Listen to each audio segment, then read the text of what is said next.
साधारण पुरुष ये सहन नहीं कर सकता। जो अनुकूलता प्रतिकूलता जनित राग द्वेष हर्ष शोक सुख और दुख है, साधारण पुरुष इसी में पिसता रहता है। चक्की चल रही है तो दाने पिस रहे हैं। चलती चक्की देख के दियो कबीरा रोए, दो पाटन के बीच में साबित बचा न कोई। यही दो पाट हैं, अनुकूलता प्रतिकूलता, हर्ष शोक सुख दुख, जन्म मृत्यु, लाभ हानि, मान अपमान, जय पराजय। ये प्रायः सब इसी में पिसते हैं।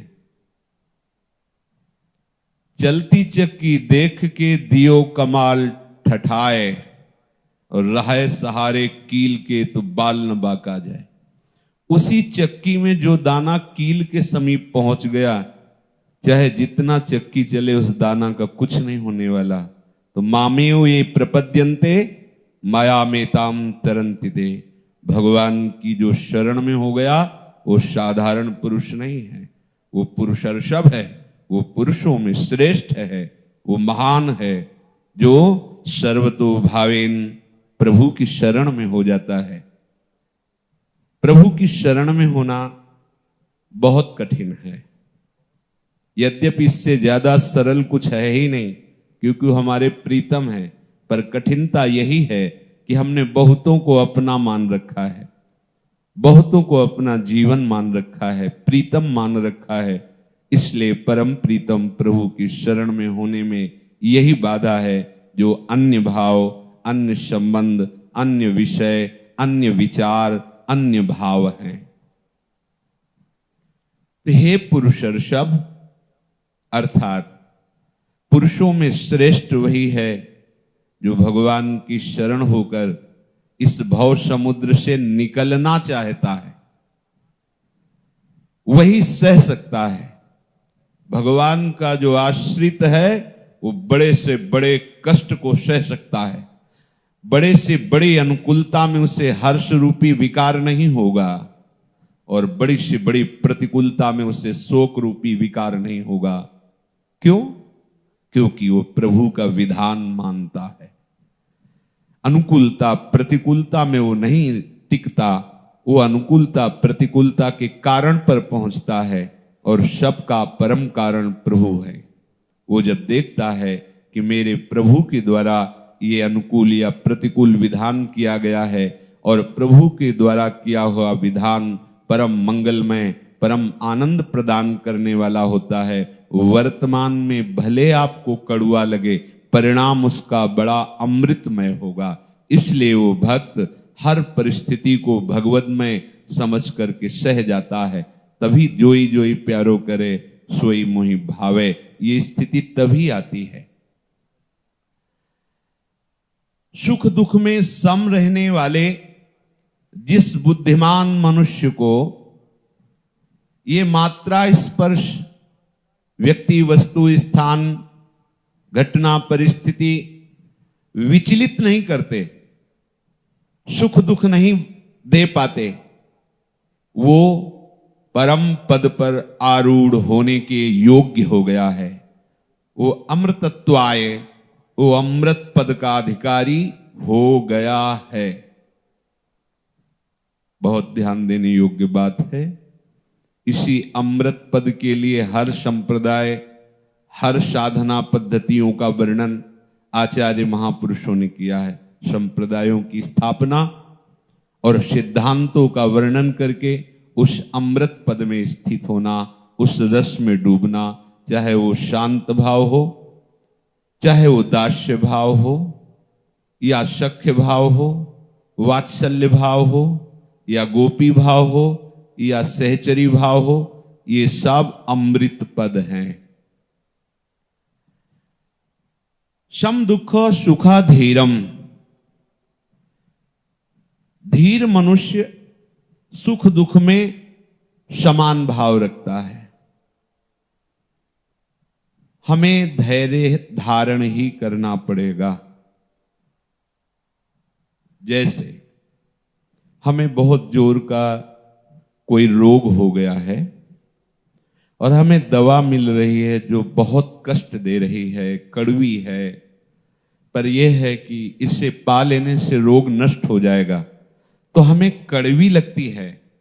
उसके पाने से कुछ हलचल भी होती है, परेशानी भी लगती है, पर वो दुखी नहीं होता। ध्यान देना, कड़वा लगता है पर वो दुखी नहीं होता, क्योंकि उसके मूल में ये उद्देश्य है कि ये दवा हमें रोग से मुक्त कर देगी। यद्यपि दवा कड़वी है, उसको परेशानी भी लगती है, पर वो सह जाता है। क्यों सह जाता है? क्योंकि उसका उद्देश्य है रोग निवृत्ति। एक कांटा लगा, हमारे पैर में चुभ गया, अब वो बहुत कष्ट दे रहा है। अब उसके निकालने के लिए जब हम किसी से सहयोग लेते हैं तो पहला सहयोग उसी कांटे की आकृति वाला यंत्र होता है, चाहे वो कांटा हो या सुई हो। अब हमारी त्वचा को वैसे ही बेधा जाएगा जैसे कांटा लगा था, पर हमें कष्ट होता है पर दुख नहीं होता, उसकी व्यथा नहीं होती, वो विचलित नहीं हो जाता, हिम्मत करता है, कष्ट करता है, पर उसको रोकता नहीं, उससे द्वेष नहीं करता कांटा निकालने वाले से कि तू मुझे पीड़ा पहुंचा रहा है, द्वेष नहीं करता, दुखी नहीं होता। कष्ट का अनुभव होता है, पर उसका उद्देश्य है कि ये बराबर कष्ट देने वाला कांटा निकल जाए, इसलिए मैं इस कष्ट को सह जाता हूं। समझ रहे? ऐसे ही हमारे सामने कोई अच्छी परिस्थिति पैदा करता है, अनुकूल या बुरी परिस्थिति, प्रतिकूल, चाहे वो वस्तु हो या व्यक्ति हो या कोई घटना हो या कोई परिस्थिति हो। हमारा उद्देश्य है संसार से मुक्त होकर भगवत प्रेम में उन्मत्त होना।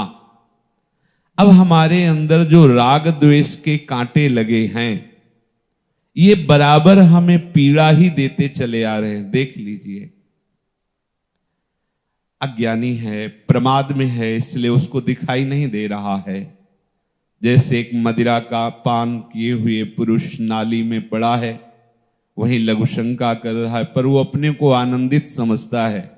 दूसरे उसकी स्थिति को, जो मदिरा पान नहीं किए, देख करके कहते कैसा मूर्ख है, पैसा भी खर्चा करता है और कहां पड़ा हुआ है, लेकिन उसको इस बात का कोई भी शोक नहीं होता, क्योंकि वो प्रमाद स्थिति में है। ऐसे ही जो प्रमाद स्थिति में साधारण जन है, वो प्रायः इसी राग द्वेष, अनुकूलता प्रतिकूलता, सुख दुख में ही जीते हैं। उनका जीवन ही यही, वो जानते ही नहीं कि इससे निकल करके कोई ऐसा आनंद है जहां किंचिन मात्र दुख का लेश भी नहीं है। तो प्रभु कहते हैं, यम ही न व्यथ्यन्ते पुरुषम, जो पुरुष इनकी उपस्थिति पर, कोई व्यक्ति, कोई वस्तु, कोई स्थान, कोई घटना, कोई परिस्थिति, उसका जब संयोग होता है तो हमारे हृदय में व्यथा होती है।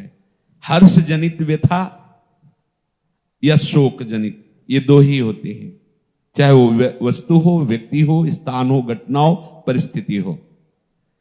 साधक को अनुकूल परिस्थिति प्राप्त होने पर ऐसा लगता है बनी रहे, और प्रतिकूल परिस्थिति प्राप्त होने पर लगता है ये चली जाए। ऐसा हमें प्रायः सबको भान होता है कि हमारा हृदय ऐसा ही मांगता है कि मधुर वचन, प्रशंसनीय वचन बोलने वाला व्यक्ति ही हमारे से मिले, हमें जो अनुकूल पड़ता है वही वस्तु पदार्थ आदि मिले, और भगवान भी हमारे सामने ऐसी परिस्थिति प्रकट करे जो मुझे अच्छा लगे। प्रतिकूल परिस्थिति, प्रतिकूल व्यवहार करने वाला व्यक्ति, प्रतिकूल पदार्थ, ये हमें कभी ना मिले। ऐसा कभी नहीं हो सकता, किसी को नहीं हो सकता, क्योंकि जिसे तुम अनुकूल मान रहे हो या प्रतिकूल मान रहे हो, वो केवल तुम्हारी मान्यता है, ना कोई अनुकूल है ना प्रतिकूल है, एकमात्र सम सम सम वस्तु विराजमान है। पंडिता सम दर्शिना सम। यहां विषमता तुम्हारी मानी हुई है, और मानी हुई विषमता को बाहर से नहीं हटाया जाता, अंदर से ही हटाया जाता है। वो तुम्हारे विचार के द्वारा ही हटेगी, किसी दूसरे के सहयोग से नहीं। दूसरे के सहयोग से यदि हम किसी परिस्थिति का सुधार करना चाहेंगे तो और फंस जाएंगे, क्योंकि अगर कहीं ऐसा हमारे मन में आ गया कि व्यक्ति हमारे अनुकूल है और ये हमारी परिस्थिति में बड़ा अनुकूलता का सहयोग करता है, तो राग हो जाएगा, फंस गए। हमें न किसी से राग और न किसी से द्वेष। हमारा उद्देश्य भगवत प्राप्ति, भगवत प्रेम है, तो हमें इस अनुकूलता प्रतिकूलता का भोग नहीं करना है।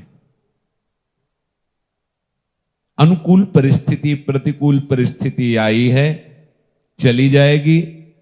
क्यों आई है? हमें सुधारने के लिए आई है, हमें महात्मा बनाने के लिए आई है, हमें भगवत प्रेम प्रदान करने के लिए आई है। पक्का समझ लीजिए, अनुकूल परिस्थिति से ज्यादा लाभदायक प्रतिकूल परिस्थिति है। अनुकूल परिस्थिति में बहुत जोर का हमारे हृदय में द्रवण होता है, और द्रवित हृदय में बढ़िया छाप लगती है। जैसे मोम को द्रवित करके जैसा चाहो वैसी छाप लगा लो। तो जब हमारा विषय संयोग, व्यक्ति संयोग, स्थान संयोग, परिस्थिति संयोग में अनुकूलता का भाव होकर हृदय द्रवित होता है, तो उस समय उसका संस्कार पड़ता है। क्योंकि हम भगवत मार्ग के पथिक हैं, तो हमें इस संस्कार से बचना है। हमें किसी वस्तु, व्यक्ति, स्थान के प्राप्त होने पर अनुकूलता का भाव नहीं आरोपित करना है। हमें हर्षित नहीं होना है, हमें सुखी नहीं होना है।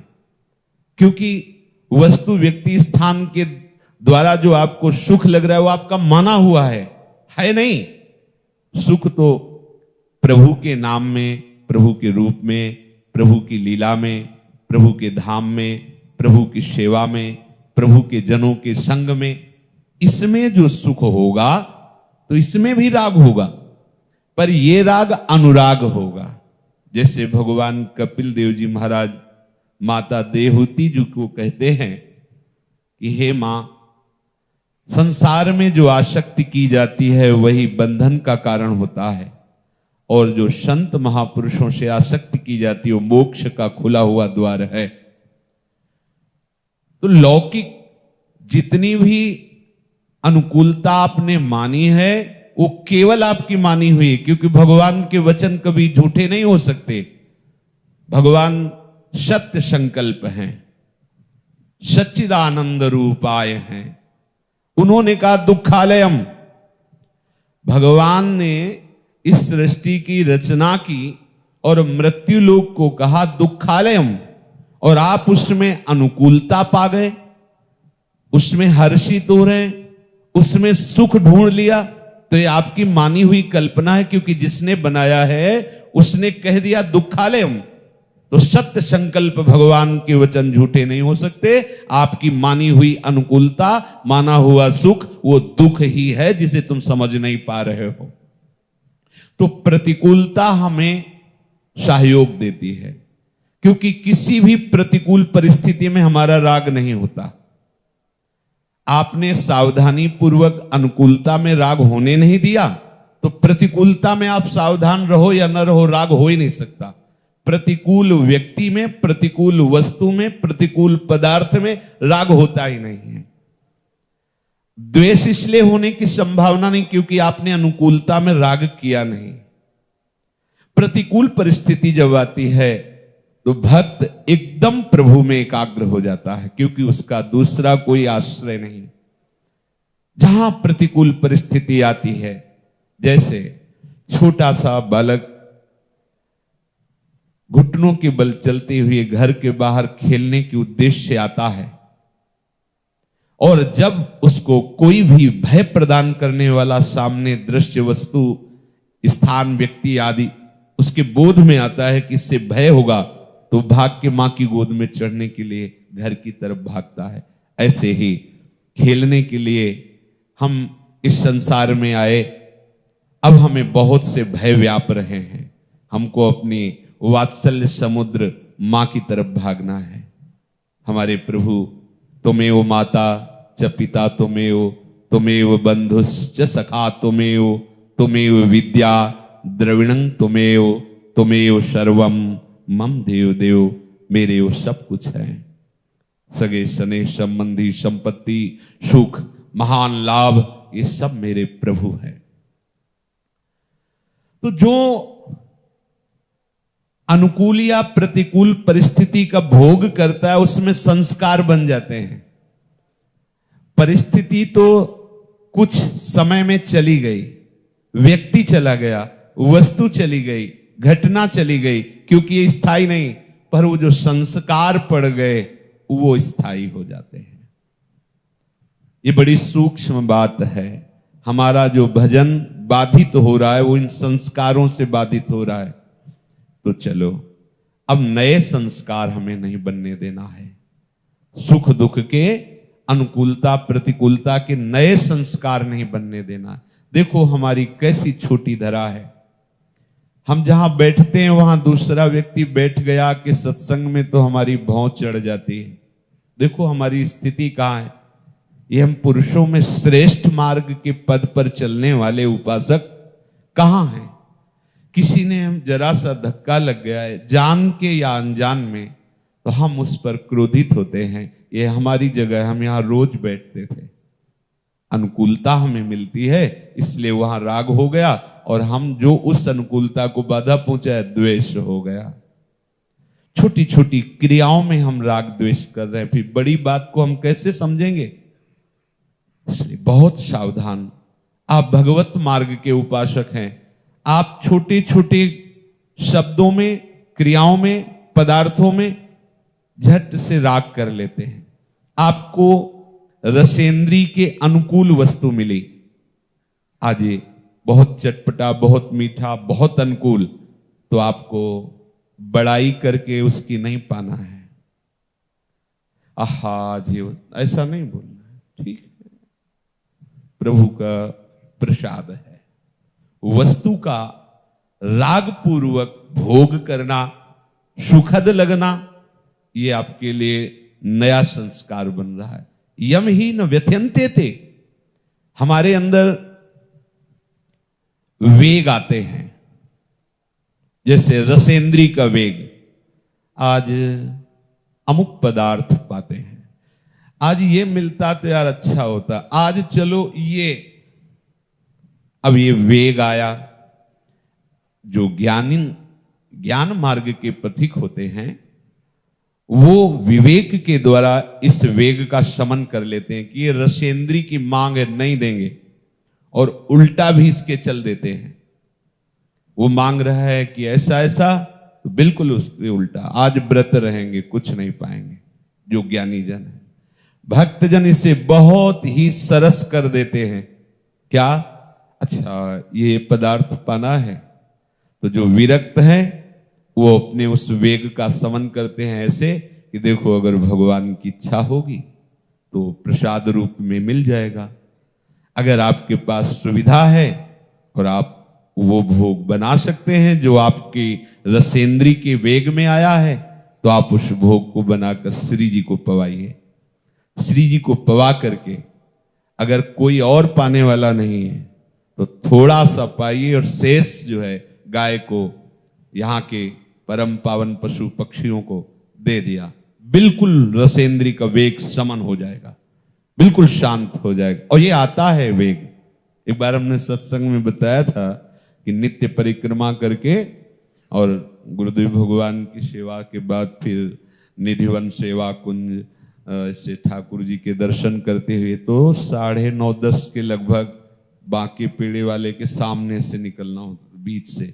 तो वहां गरम गरम वो इमरती निकल रही थी। दृष्टि गई, बन वहां रही, स्वाद यहाँ गया रसेंद्री में। लगा कि पैसे होते तो खरीद लेते। संकल्प बना। ये सब घंटों में नहीं होता, सेकंडों में होता। जो ही संकल्प बना, सामने एक ब्रजवासी प्रणाम किया, 50 रुपया दिए। अब कहा नहीं बाबा। 10 कदम आगे निकल चुके थे, लौटे, इमरती ली, और जब चले तो बहुत जलन हुई। संकल्प बना, पैसा मिला, इमरती ली। अब इमरती तो जाके रख दी। फिर गुरुदेव भगवान के पास गए। वह महाराज जी, ये ऐसी हमारे अंदर वृत्ति आई और ये विधान बना, कैसे छोड़ा जा सकता है? मीठा से राग है, तो जहां कहीं दिखाई देता है मीठा पदार्थ, तो महाराज जी का कोई बात नहीं, ये रहता है। पूज्य राधा बाबा के जीवन चरित्र में वो उन्होंने कहा कि कहीं ऐसा कोई न समझे कि जैसे मीठे पे राग है तो उसको ब्रह्मबोध नहीं हुआ है, भगवत प्राप्ति नहीं हुई। नहीं तो मीठे के क्या, रसना के जितने स्वाद सब फीके पड़ जाते हैं। तो उन्होंने अपने जीवन की बात बताई कि भाई जी से पूछा कि सब समझ में आ रहा है, पर जब मीठा सामने आता है तो पाने की इच्छा हो जाती है। तो वहां बताया कि इसमें पूर्वाभ्यास और शरीर में उसकी मांग। तो अगर स्वाभाविक आकाश वृत्ति से, भगवत प्रसाद से मिल जाता है तो उसमें हर्षित ना होके पा लेना कोई दोष नहीं है। महाराज जी ने कहा कि तो वो जो इमरती लाए हो, भोग लगा के थोड़ा किनका लेना, बकाया सब बांट देना, ना बांटना हो तो यमुना जी में पधरा देना, पाना मत। ये अगर आप पा रहे हैं तो उसमें बार बार अंदर चलाइए कि प्रियाजू का प्रसाद है, प्रियाजू ने पाया है, प्रियाजू का उच्छिष्ट इसमें मिला। पदार्थ की सुखद बुद्धि होने न पावे। रसेंद्री के वेग को सहने के लिए अपने पास बहुत अच्छा उपाय है, श्री प्रियालाल को अर्पित करना, अर्पित करके थोड़ा पाना और शेष बांटना, और उसमें भी प्रियाजू के प्रसाद की भावना। प्रसाद तो हुआ ही, अगर आपने सीधे पदार्थ का भोग किया तो नवीन राग संस्कार बन जाएगा।